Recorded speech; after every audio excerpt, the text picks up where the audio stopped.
Hello and welcome to the Loud Lens. I'm Khandie. I am your, should we say, your guide? No, that's very difficult. Your self-imposement? No, I'm just the voice here on the old podcasts.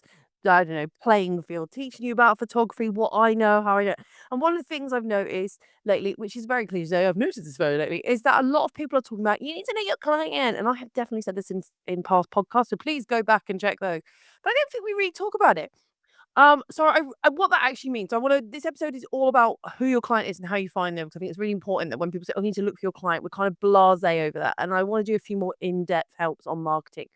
So, I'm gonna probably suggest your photography business isn't struggling because your work is bad. It's possibly struggling because you're trying to market to people who you fundamentally do not understand. I know that sounds a little bit mean, but it's probably true, and I'm using a lot of probably here because I can't say for definite because I don't know exactly who you are, although I do know my demographic and my listeners on this podcast is rapidly growing. So thank you for being here. If you're not already subscribed, this is a great time to do it. You can also listen to this on, let me just do Amazon, Apple, at YouTube. So, go from there. Photographers spend thousands of pounds and dollars, wherever you are, on gear, heads, hunt preset, obsessing over SEO. We're going to get into that another episode as well, by the way. They watch YouTube tutorials at 2 a.m. about cinematic photography. And then you ask them who their ideal client is, and they're kind of like, well, or they'll do something even worse. They'll go like something like, women aged 25 to 40 who like nice things. Fantastic, riveting. Deep analysis there, Sherlock. Well, today we are going properly in depth into client research, not some fluffy business coach nonsense you might find on the Tinder web, not manifest your dream client, not just be authentic and they'll come to you. I mean, actual research. So, buckle up, babes. We're doing psychology, behavior, social media patterns, buying habits, visual trends, language, community, status signaling, trust building, cultural values. Can you tell I've got a social media analytical background? I hope you can. At least I'm educated in this stuff, okay? Because if photographers want to make serious money, they need to understand people better than photographers understand cameras. And I think that's something nobody wants to admit to because you're running a business. It's all very good. You take really pretty pictures, babes. I'm so happy for you. You take a banging portrait, babs. Well done, you. But do you know your client? You might think you know your client. So maybe this episode is just like, yeah, Candy, I know exactly what you're talking about. But I want to talk to you, to those photographers who perhaps are like going to go, okay, I thought I did, but Candy, I'm calling me out. So buckle up, babes. We're going in. So why do most photographers fail at client research? Because they honestly think it's something like, I made a mood board. They look at a photographer's Instagram. They say my ideal client loves coffee and travel. And maybe they ask ChatGPT for a client avatar or randomly post on Instagram and hope someone books them. That's not research. That is entirely guessing. And the problem with guessing is that your branding becomes disconnected from the people you're trying to crack. You end up with beautiful work that ends up attracting cheaper clients, luxury branding that attracts nobody, family photographers attracting weddings, and wedding photographers attracting people with a £200 budget because your messaging and your audience are so mismatched. Client research is basically this: who are these people? What do they value? Why do they buy? When do they buy? What makes them trust somebody? What language do they use? What insecurities do they have? Who influences them? What aesthetics are they drawn to? Where do they spend time online? What do they secretly aspire to become? And that last one matters massively because people don't buy photography, they buy a form of identity. People book photographers people book photographers who reflect the version of themselves they want to be and hope to be, okay? So I'm gonna tell you now, stop researching photographers. I think this is where photographers massively screw themselves over. They spend all day studying other photographers. That's not market research, that is industry obsession. You know what happens when you study other photographers? You become visually identical to those photographers because they influence you. The same edit, same poses, same captions, same fake luxury language, same behind the scenes reels, same studio aesthetics, same Pinterest regurgitation. And then everyone wonders why no one stands out anymore. Your client isn't sitting there analyzing dynamic range comparisons between mirrorless systems. Your client is probably worrying about how they look, whether they feel awkward, whether they can trust you, whether you'll judge them, whether their wedding will feel stressful, whether their child will behave, whether they'll feel fat in their photos, whether this experience matches their identity. That is the kind of research you should be doing into all of that. Okay? Don't take notes on this. Don't worry. You can listen to this again. All right. And I think I've got this in the transcribed, so you can also see it in the transcribes. So how do you research crime? Because I feel like we hear that. Yeah, you need to research who your ideal client is. I know I've said that. I know I've said that in my past episode. So this is the deep dive, okay? This is where we need to get properly tactical. So step one, audit your existing clients. The first thing I tell photographers who come to me for any help is, oh, well, it's not the first thing. It's when they come to me for mentor. I'll be honest, because this is quite a heavy in depth. So I'll be lying if I said it's the first thing, but it is something I look at. Your current client base is data, okay? Stop ignoring it. I want you to go through it.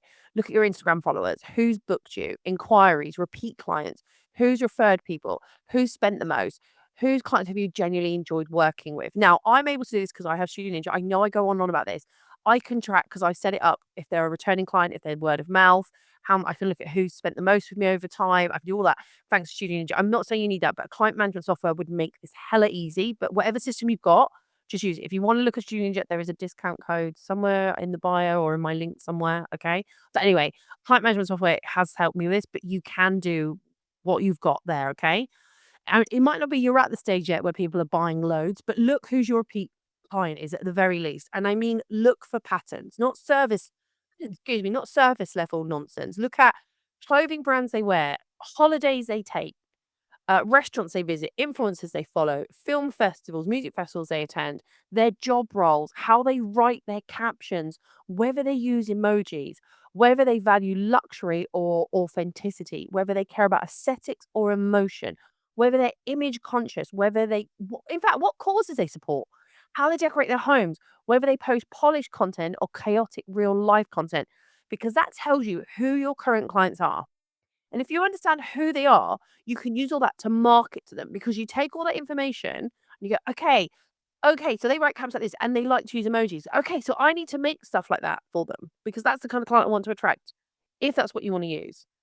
Now, I think another place it's really valuable is using Instagram for client research. It's basically like free behavioral psychology if you know how to use it properly. So instead of doom scrolling, I want you to research intentionally. So I want you to look at their tagged photos. And this is huge, honestly. People curate their feed, but tag photos is where reality lives. Now, a lot of people don't often don't don't know where that accent came from. Don't often let people tag them in, but sometimes you'll see it. Okay. So you'll see their friendship groups, their actual fashion style, the events they attend, spending habits, relationship dynamics, confidence levels, real personality. This matters because people hire photographers that visually fit into their world. If your branding feels culturally disconnected from their lifestyle, they won't trust you, even if your pictures are incredible. Okay. So I think it's also important to study their saved worthy content. Go through the posts with high engagement um from your audience. Okay. Look at the stuff, like have a look at your analytics and go in. You can see this in the professional dashboard, or you can just have a quick scroll if you haven't got that yet. You really do need to be over on the professional side of social media now, guys.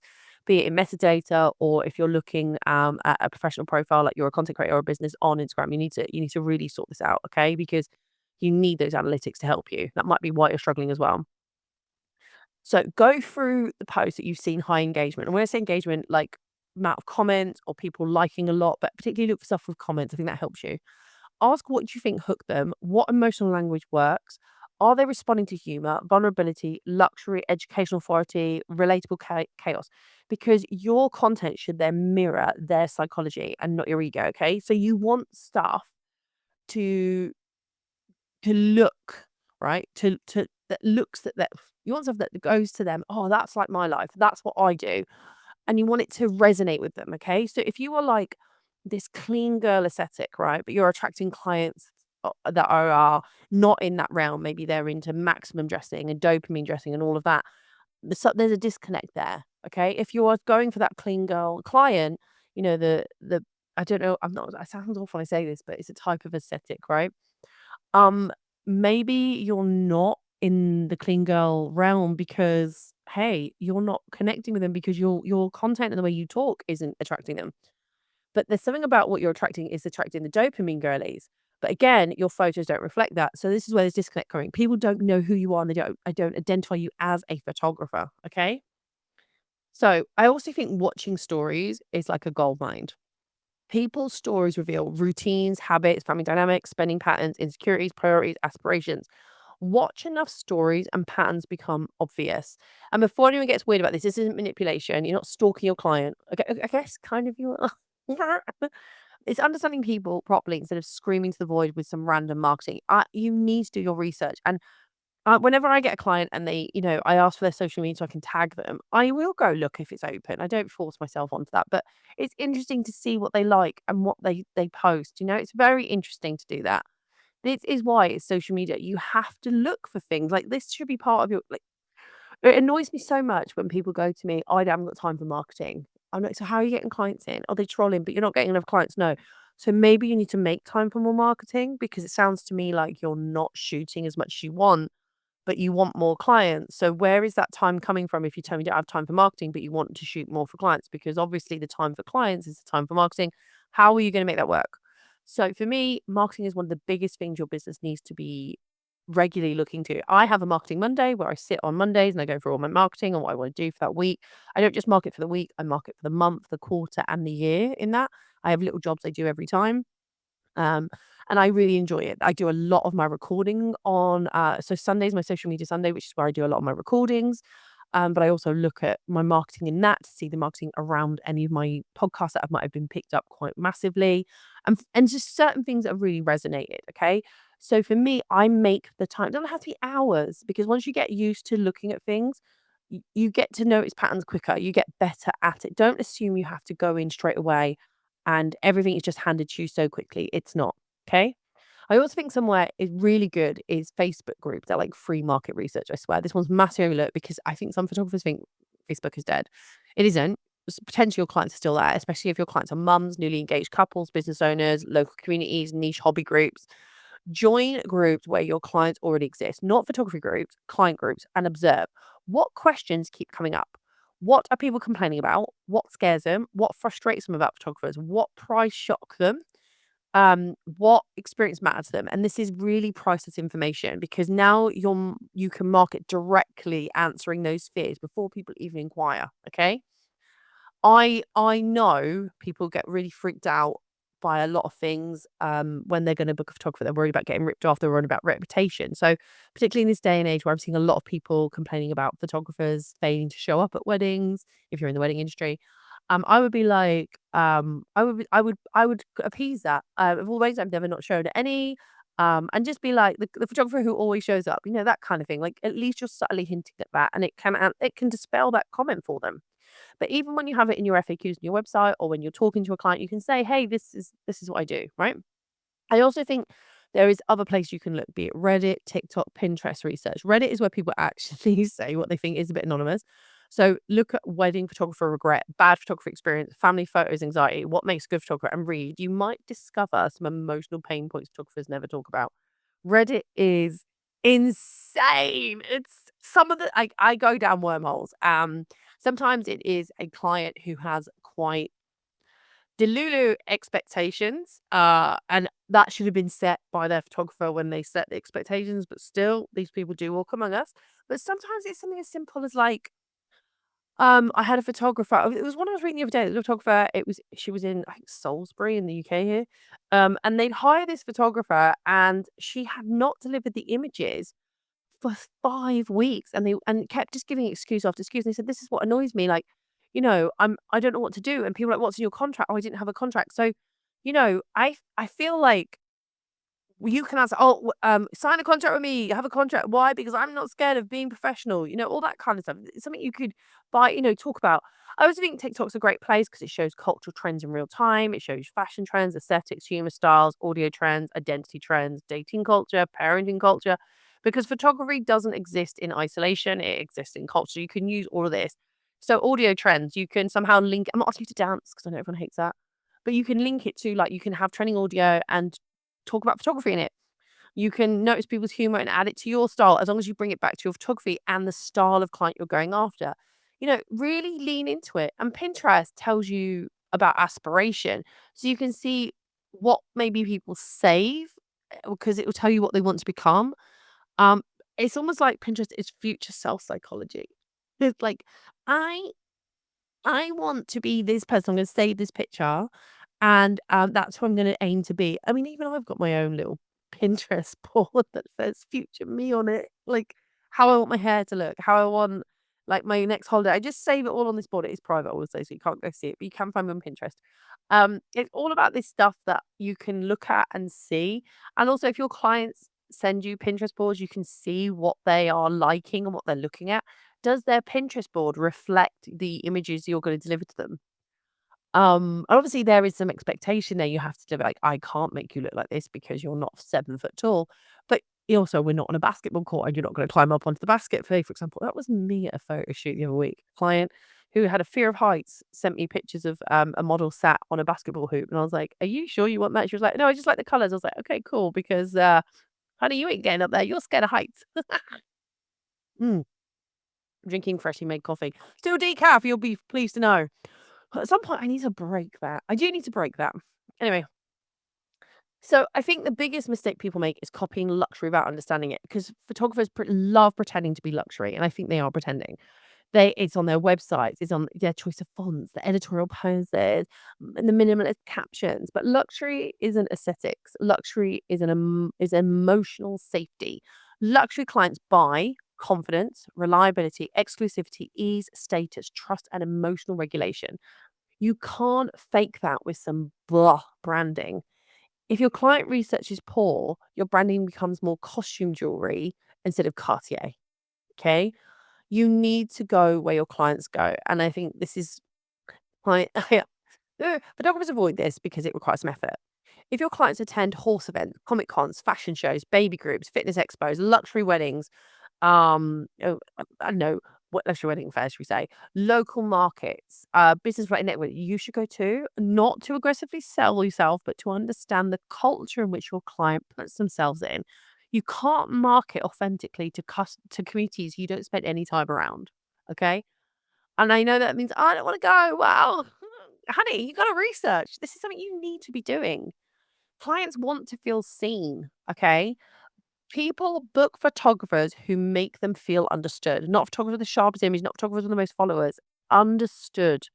If your captions sound robotic, if your branding starts to feel disconnected to them, and if your content screams, look at me instead of I understand you, people feel it. Client research is empathy. And that's all this really is, empathy for your client. Okay. So this is what I want my listeners to do straight off this episode. Okay. Pick your 5 favorite clients ever. If you haven't got any clients, that's okay. But then I want you to answer as if you could visualize your client, right? What do they wear? What did they wear? Where do they shop? What language do they use? Are they informal, formal? What social platforms are they active on? What mattered emotionally to them? What insecurities came up? What reassured them? Why did they choose you specifically? What objections do they have before booking? What content of yours do they engage with first? And then compare them. Patterns will appear, and then that is how you build your marketing strategy. I will say a lot of this can be done in the pre-chat to your client. It can also be done in the questionnaire afterwards and also at the shoot. I do this quite a lot. I have a questionnaire I send out to clients after my sessions to get them to like get to know them. I do these all for Studio Ninja. I'm not going to keep tagging them because they're not sponsoring this, but it is a really good system within there to be able to send the client after a shoot. Did you enjoy the shoot? What did you like? That kind of thing. It is not always nice to get it back because you worry they're going to hate you. But I really recommend they're not gonna hate you because they would have sold you by now. But, I really recommend you start looking at that, getting that customer feedback. It's important. Why do you think when you buy products online, they send you, "Hey, how was the representative today? Hey, how was this today? How did you enjoy this?" Okay? Like, we need to understand our client so that we can build our brand and build our business going forward. Otherwise, we're just shouting into the void, babes. Photography business fail when photographers become obsessed with the photography instead of the people. It's the people that pay our bills. And we are a business, okay? If you don't want to get involved with people and run the business side, keep it as a hobby and then stop whinging on the groups that no one wants to book you, okay? Photographers survive long term, understand human beings deeply. They understand identity, status, fear, trust, belonging, and aspiration. They build brands around that. So stop obsessing over whether your shadows are slightly crushed and start learning that people want to start learning the people you actually want to serve. Just go out and figure out who they are because your dream client already probably exists. You just haven't understood them properly yet. You haven't reached out to them. Anyway, if this episode has punched you in the throat, emotionally, of course, good. Send it to another photographer who desperately needs to hear this. Leave your reviews, tag me in your stories, tell me your biggest takeaway. And if you completely disagree with me, even better, because those are the conversations that I created the Loud Lens for. Until then, I'll hear you, I guess, because this is not an video one, in the next episode. Bye, babes.